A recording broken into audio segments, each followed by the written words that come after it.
E o que nós alcançamos quando trabalhamos com metodologias ativas de aprendizagem, em especial com projetos integradores, projetos interdisciplinares e até mesmo atividades interdisciplinares, né? Eu diria que nós alcançamos uma aprendizagem profunda, seguida e acompanhada sempre, né, de satisfação, né? Então eu trago aqui o exemplo de uma atividade que eu fiz no ano de 2018 com uma turma de integrado em multimídia, em que eles deveriam comentar sobre é, o horóscopo chinês. Então logo no alto a gente visualiza que eles criaram, por exemplo, o ano da cobra e fizeram um modelo em 3D no cartaz. Né? No grupo de baixo já são alunas também do curso de multimídia que apresentaram, por exemplo, a criação de um aplicativo já no terceiro ano de multimídia, né? Nós temos agora uma coisa mais recente, né? Eu trago aqui para vocês uma atividade que eu estou fazendo em parceria com a turma de primeiro ano do integrado em meio ambiente, e essa atividade integradora que lança a mão das metodologias ativas da aprendizagem, ela está concentrada, por exemplo, num evento que a gente tem no campus, que é uma feira agroecológica, né, uma feira de agricultura familiar. E aí os alunos das turmas de primeiro ano de meio ambiente ficaram encarregados de fazer divulgações científicas de impacto sobre essa feira. Né? Então, a gente tem aqui, por exemplo, a criação de um jornal. Né? Nesse jornal, eles vão descrever o que acontece na feira, que tipo de produtos são vendidos, quem são os participantes da feira. Né? E aí eu destaco, por exemplo, esse elemento da criação de uma conta na rede social, né, no Instagram, que vai trazer toda a produção, né, desses alunos. Aqui a gente tem o jornalzinho, né, aqui tem mais informações sobre o jornal, e aí eles trazem também elementos científicos que estão diretamente ligados, né, com a feira e com a produção, que são as questões das mudanças climáticas e como que as mudanças climáticas podem, por exemplo, afetar a produção, né, e causar uma queda na produção. E outros grupos também ficaram, por exemplo, encarregados de promover uma entrevista com os participantes da feira, né? E aí, repito, né, eu sou professora de inglês, então vocês estão observando aqui que, por exemplo, eles trazem o entrevistado e eles trazem a tradução para a língua inglesa também. Um pouquinho antes, apareceu e sumiu, mas eu vou retomar, que é essa casa aqui no canto superior, né? Essa casa é uma casa de adobe. Ela está sendo, hoje ela está num processo mais avançado, né? Mas ela também foi construída pelos alunos da disciplina de projeto integrador. Então eles trabalham com vários materiais, eles trabalham também com as análises daquele ambiente que eles estão produzindo, né? É um projeto concreto, um projeto que eles têm, eles visualizam toda a evolução daquilo que eles estudaram, eventualmente na parte teórica, né? Eles têm a parte prática e a materialização desse projeto. Então é importante trazer essas atividades porque elas, como eu já falei, eu destaco, né? Retomo, elas são essenciais para promover criticidade, promover comunicação, promover criatividade e a colaboratividade, né? De um modo geral, as metodologias ativas, elas sempre são atividades que funcionam muito melhor quando são em equipe, em grupos, né?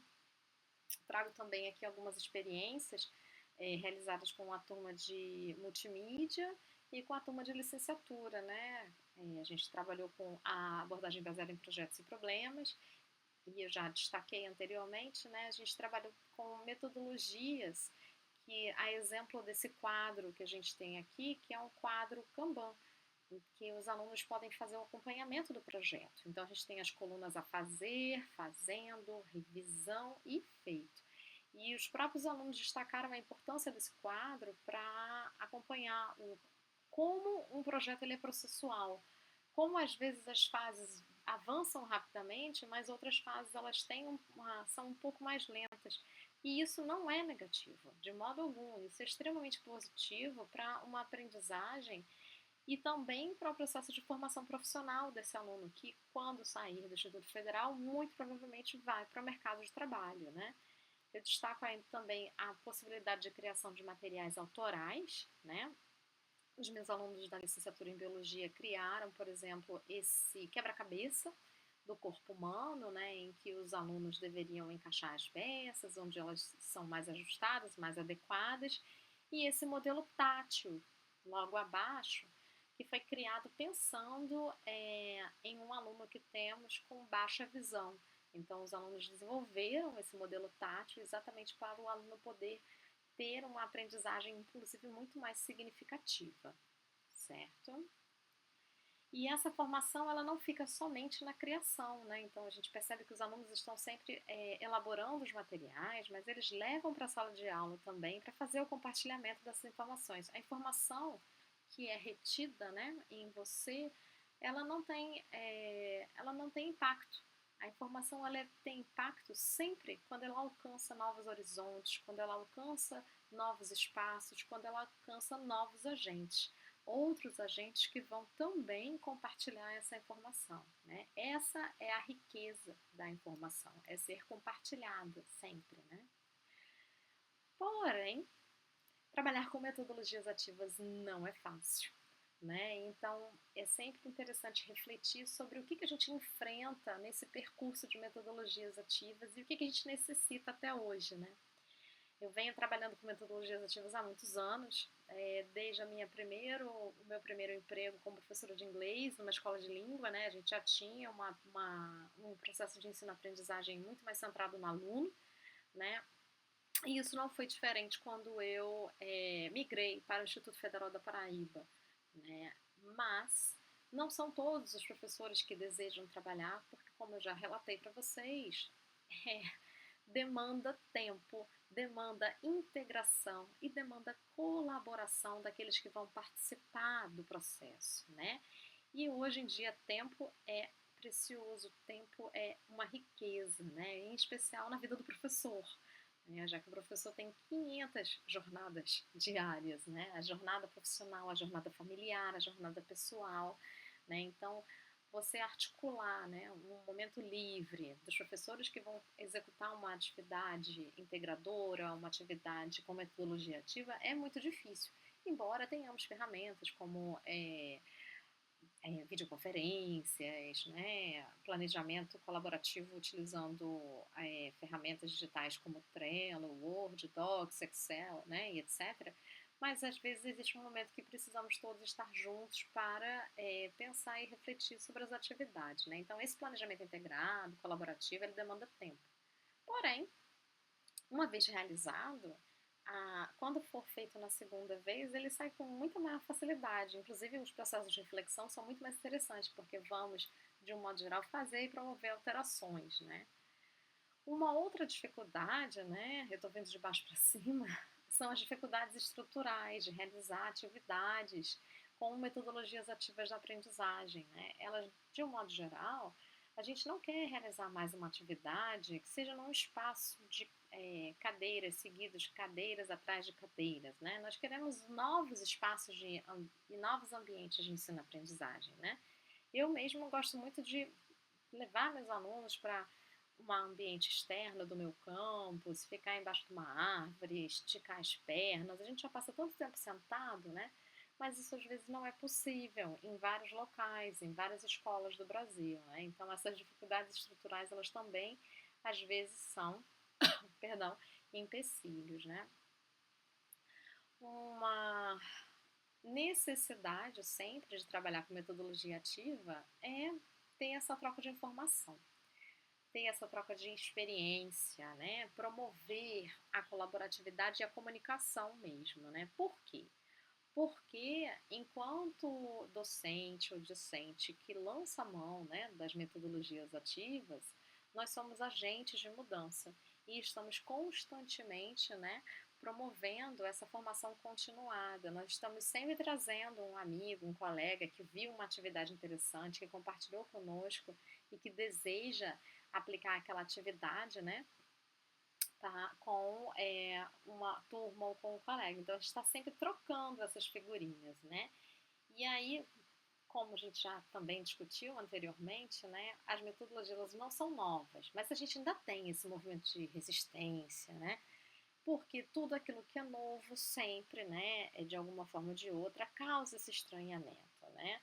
Mas sempre que a gente experimenta, a gente descobre se aquilo vai ser bom ou não. E quais são as trilhas, né, para incorporar cada vez mais, né, as metodologias ativas da aprendizagem, né? Alguns exemplos são formação continuada de professores, né? Programas nacionais, como esse programa que foi realizado pelo MEC, né? Chamado Brasileiros Formadores, foi realizado em 2019, para a rede de professores, né? Formações em outros locais também com professores, né? Para trazer essa, eu vou chamar de conscientização, né? Mas também para trazer o conhecimento sobre as metodologias ativas da aprendizagem, né?